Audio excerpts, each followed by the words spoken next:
I had been waiting for the right moment to make this video because, well, with this shelter in place drill that has taken us away from our normal lives, it took me away from my kids. Not my actual kids, but our middle schoolers. And middle schoolers are a hot mess. Like, I think out of every level of age between 7th, 8th, and 9th grade, that's when they are at their peak dumbassery. And yet, that's when you can help a kid the most, I think. And sometimes I don't think that I'm doing a lot of work in helping kids. And then they come back and you see them and they're different from the kid that you left behind. And sometimes they don't change. Sometimes you can't help them. No matter how hard you try, no matter how much you care about them, they don't change. Sometimes when they come back, they've changed for the worse. And sometimes I'm just glad that I'm the person who they come to when they just need a hug, or they are crying and they just want to be held. And sometimes they come to me with things that I'm not prepared for.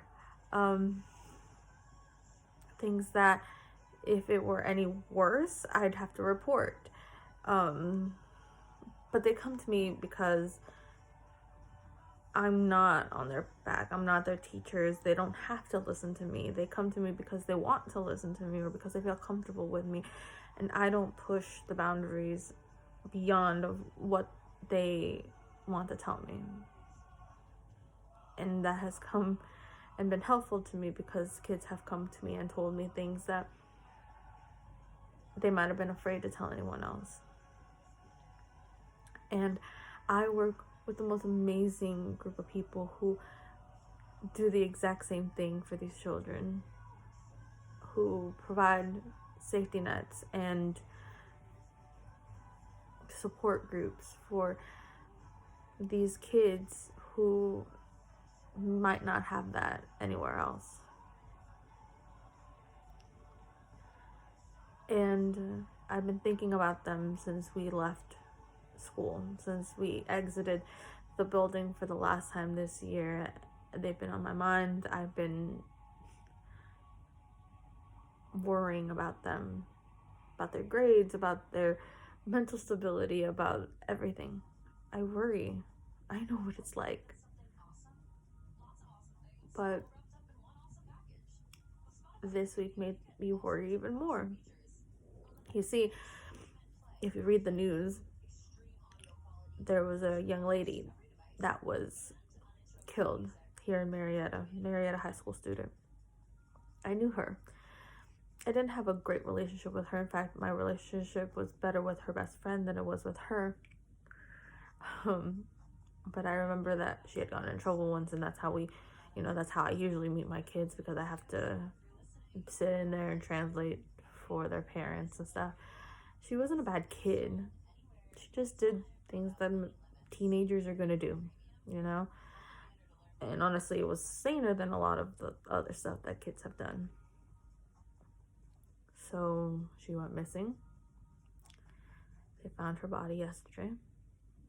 And that was devastating all in itself. But then the news article comes out with the picture of who killed her. And that devastated me even more, because that was another one of our students. Another one that I had a lot of contact with, because he wasn't a bad kid. A lot of teenagers aren't bad. They're just mischievous. They get into trouble doing stupid shit. He was one of those that would get in trouble for doing stupid shit. But something happened between last year and this year, because they're both freshmen now. They would have been freshmen now. And he turned to gangs. And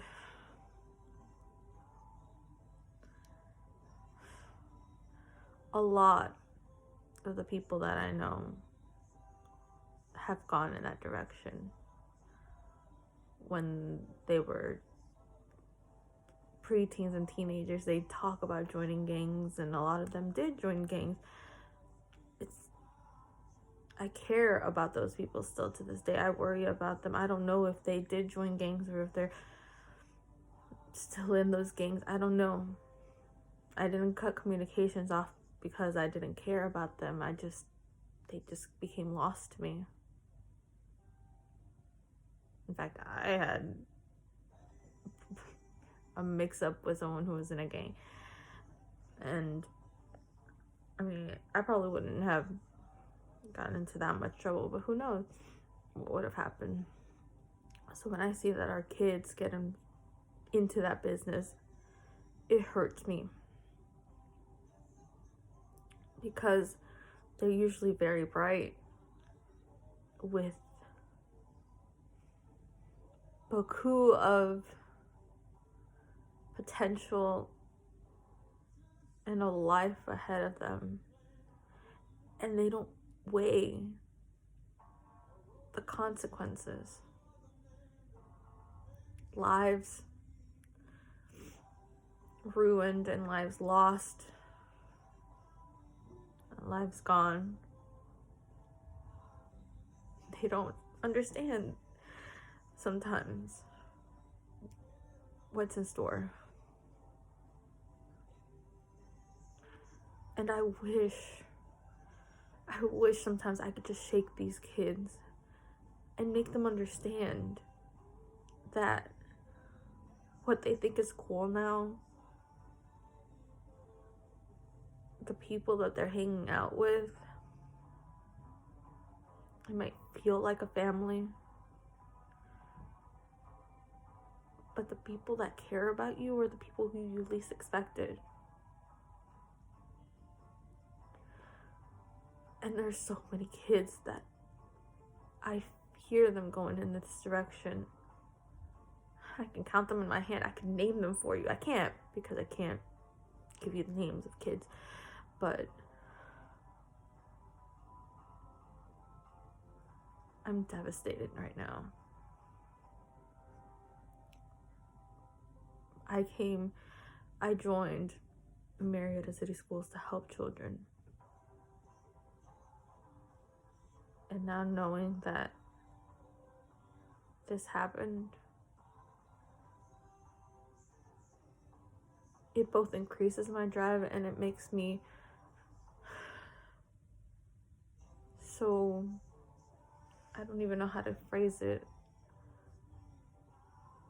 worried that I'm not doing right by them. I miss my kids. All I want to do is give them hugs right now. But we're living in this crazy time where we can't even do that.